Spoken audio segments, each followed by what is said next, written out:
performance, halos you need this victory to stay alive. Ano lang yung naging mindset nyo and ano masabi sa laro ng player? Well, sa practice naman namin kasi everyday we keep on pushing the guys, no? Kasi for how many games, yung straight na talo namin, iba doon, nag-relax kami, we're up. So, stay lang kami dun sa concept na gusto ng sistema namin. So, especially sa offense namin kasi yung defense namin parang I think we're kinda okay lang sa defense eh. Yung offense namin yung struggling.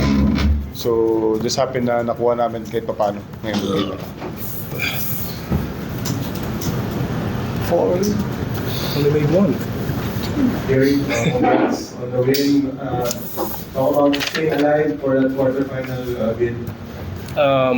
Well, we talked about it since the beginning of the season that our goal was to make the playoffs. So just getting this W keeps our hopes alive, and hopefully our team believes that we can still make it to the playoffs.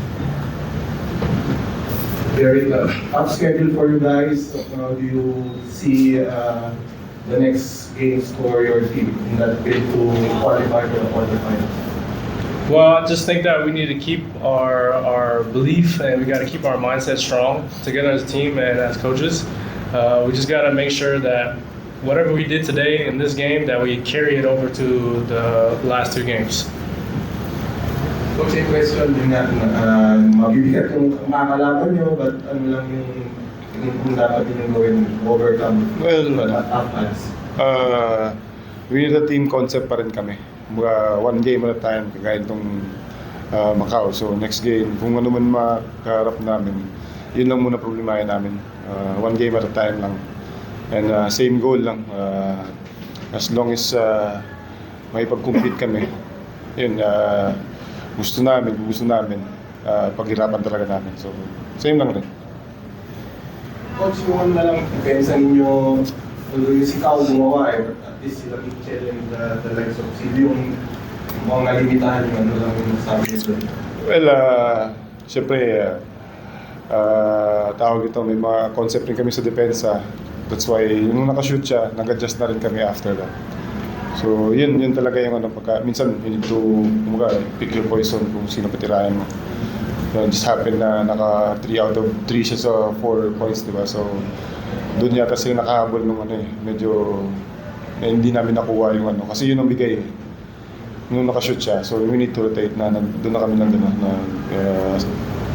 adjust.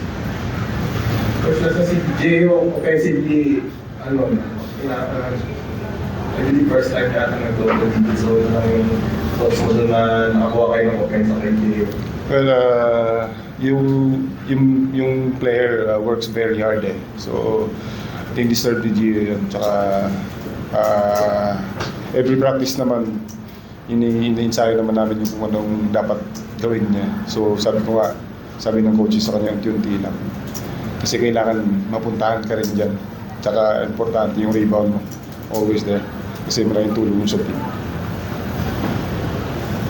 Coach, thank you. Jerry, thank you. Thank you.